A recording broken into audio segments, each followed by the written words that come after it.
Proiektu honen hastapena duela urte batzuk Mariak berak egindako laburmetrai batean dago, gure hormek izenekoa. Eta hori, esango nuke abiapuntua ere, Mariak ideia horri jarraiki idazten eta garatzen joan zen historia izan zela, ez? Eta momentu batetik aurrera nik uste berak hori buruan bazuela eta bapatean hori luzatzen, garatzen, handitzen joan zen eta ikusi genuen hor bazegoela pelikula bat, hor kontatu zitezkeela gauza gehiago eta gai horren inguruan osatu zitekeela nolabaiteko unibertso bat. Pelikula lau pertsonaien erretratua da, lau emakumerena, etxean dazkaten liburuen bitartez. Abiapuntua izan zen amak etxean izandako istripu bat, liburuen apalategia gainera jausi zitzaion. Eta bazen abiapuntu ona literaturari buruz, etxean dauzkagun liburuei buruz eta egunerokotasunari buruz hitz egiteko bazuelako umore puntua eta gaian sartzeko modu erraza eta arina zelako. Hortik abiatuta ama eta bere lagunak elkarrizketatzen hasi nintzen gai hauen inguruan, baina beti hori literatura bizitzarirekin uztartzen.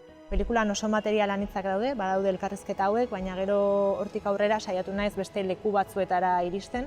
Pelikulak baditu saiakera moduko pasarte batzuk, adibidez, edo momentu poetikoak, eta hori guztia lortzeko artxibo material asko eta asko erabili dut, bai film ezagun zaharrenak, baina baita ere umezurtzak diren filmak eta zaharrenak ere bai, ez?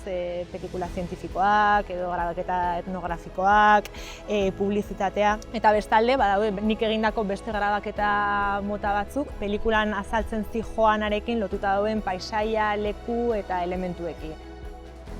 Nik ez dut uste proiektu zail bat denik, azken finean oso proiektu pertsonala da, mekanikan eta proiektua garatzerako orduan proiektu txikia da, ez da infrastruktura handia behar duen proiektua, baina modu paraleloan garatzen jun dira historiaren sorkuntza, gehi historia horren finantzaketak, historia hori nola hobetu, nola baldintzak ere hobera eraman, pelikula ere une oro egonda irekita eta orduan sortu dira gauzak. Hasiera batean igual gauza bat zen, gero uste genuena baino gehiago bidaiatu du pelikula berak, baina nik esango nuke prozesua oso organiko izan dela, oso naturala, eta Mariak eta biok ere aurretik lanak egin izan ditugu. Orduan, nire sentsazioa da proiektua jundela oso modu naturalean.